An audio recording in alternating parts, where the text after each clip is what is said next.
Assalamualaikum warahmatullahi wabarakatuh.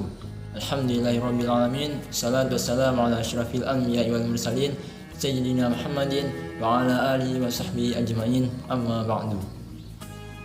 Baiklah, pada kesempatan yang baik ini saya akan mempresentasikan tugas mata kuliah Pancasila dengan judul Pancasila dalam konteks ketatanegaraan Republik Indonesia.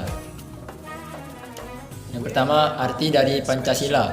Setiap negara didirikan atas dasar falsafah tertentu dan falsafah tersebut merupakan perwujudan dari keinginan rakyatnya. Karena falsafah merupakan sesuatu yang identik dengan keinginan dan watak rakyatnya, dan falsafah tersebut tidak mungkin diambil dari negara lain, karena falsafah itu merupakan suatu perwujudan dari watak dan keinginan suatu bangsa. Pancasila merupakan sumber hukum material. Oleh karena itu, setiap isi peraturan perundang-undangan tidak boleh bertentangan dengannya, dan apabila itu bertentangan maka akan dicabut pokok pikiran yang terkadang dalam Pancasila merupakan cita-cita hukum bangsa Indonesia yang mendasari hukum dasar negara yang terkandung dalam pembukaan Undang-Undang Dasar 1945. Pola pikir pertama, yaitu negara yang melindungi segenap bangsa Indonesia dan seluruh tumpah darah dengan berdasar kepada persatuan dengan mewujudkan keadilan sosial bagi seluruh rakyat Indonesia. Negara mengatasi segala paham golongan dari paham perseorangan dengan pengertian yang lazim. Negara menyelenggarakan negara dan setiap warga negara wajib mengutamakan kepentingan negara.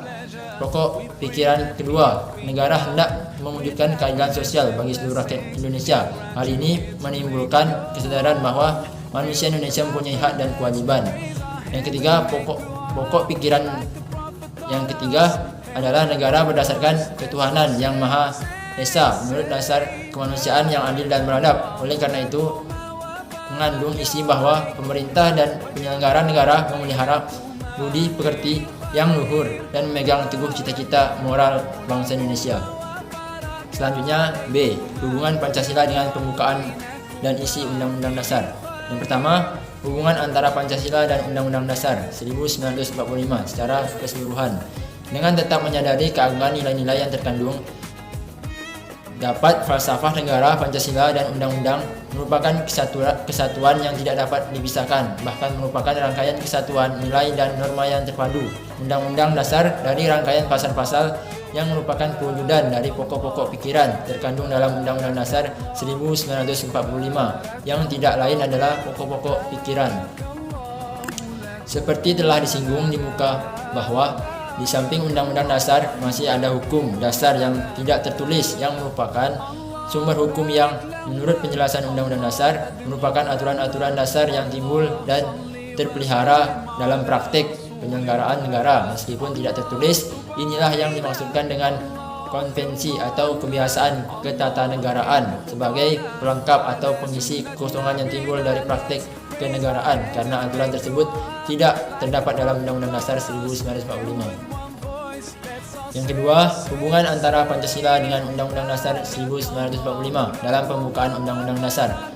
Ada hubungan prinsipil antara pembukaan Undang-Undang Dasar dan proklamasi kemerdekaan Indonesia, yaitu yang pertama, penyertaan kemerdekaan bangsa Indonesia. Yang kedua, tindakan-tindakan yang segera dilakukan terkait dengan kemerdekaan yang menjadi pendorong dan ditegakkannya kemerdekaan, kedaulatan, kesatuan, dan perwujudan keadilan dan kemakmuran rakyat Indonesia.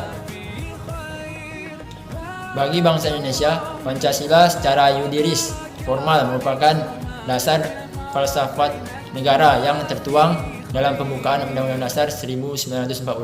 Hal ini berarti dalam setiap aspek penyelenggaraan negara harus sesuai dengan nilai-nilai Pancasila. Hal ini termasuk semua peraturan perundang-undangan, pemerintahan, penyelenggaraan kekuasaan, sistem demokrasi, dan aspek-aspek penyelenggaraan negara lainnya.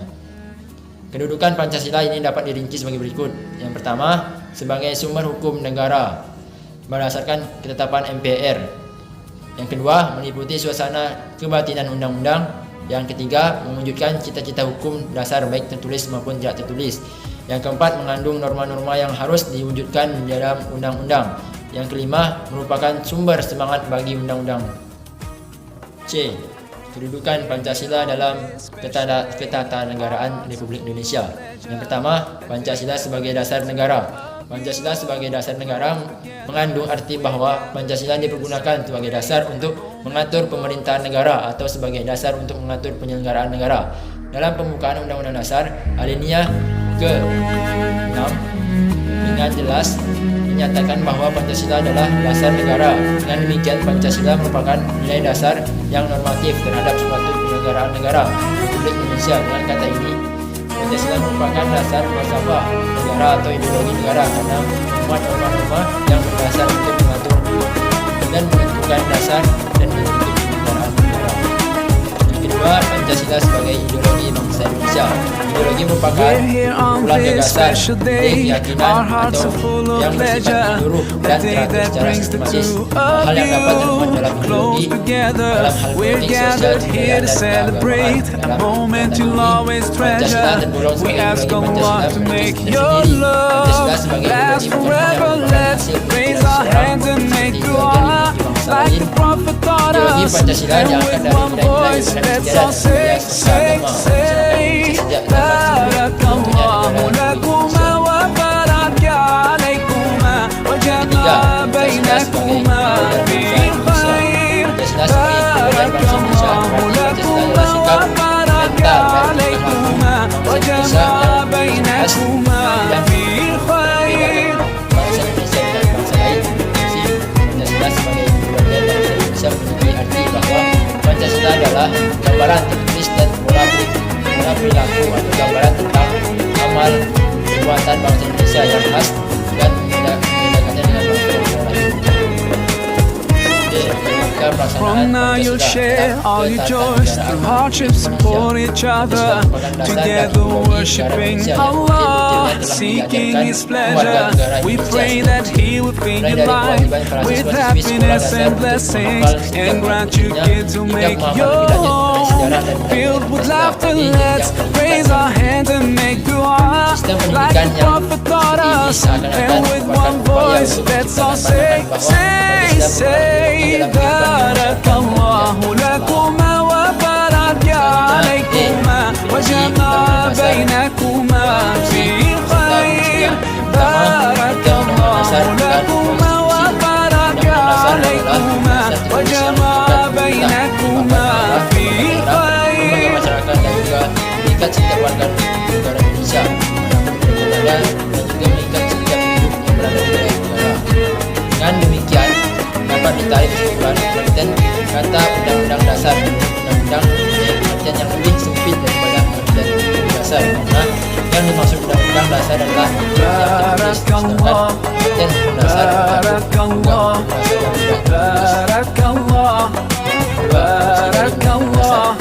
buat dengan memiliki sejumlah fungsi. Kemudian Undang-Undang Dasar menjelaskan bahwa Undang-Undang Dasar 1945 Allah barik lahuma, Allah adim hubbahuma, Allah salli wa sallim ala rasulillah. Allah tub alayna, Allah irda anna, Allah ihdi khutana ala sunnat nabina. Let's raise our hands and make dua like the Prophet taught us, and with one voice let's all say Barakallahu lakuma wa baraka alaikuma wa jama'a bainakuma fil khair. Barakallahu lakuma wa baraka alaikuma wa jama'a bainakuma fil khair. Barakallahu lakuma wa baraka alaikuma wa jama'a bainakuma fil khair.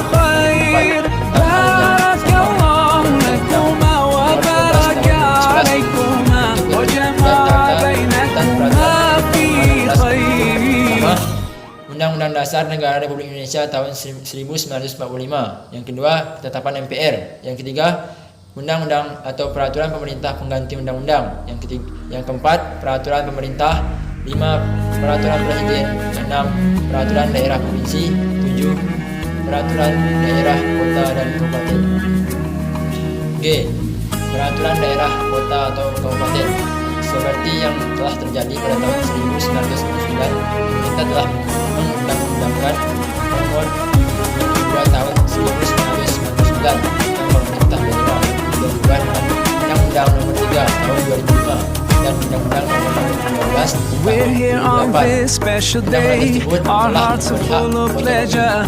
A day that brings the two of you close together. We're gathered here to celebrate a moment you'll always. Undang nomor 21 tahun 2001 tentang otonomi khusus bagi Provinsi Papua. Dalam bab 4 Undang-Undang nomor 21 tahun 2001 diatur tentang kewenangan daerah. Hal itu diatur lebih lanjut dalam pasal 4 yang terdiri dari 99 ayat. Kami menemukan 5 ayat yang dikemukakan di dalam berikut. Pertama, kewenangan provinsi, kemudian mencakup kewenangan dalam seluruh bidang pemerintahan, dari kewenangan bidang politik luar negeri, pertahanan keamanan, militer dan fiskal. Kedua, We're selain here on kewenangan this special day. Our hearts are full of pleasure.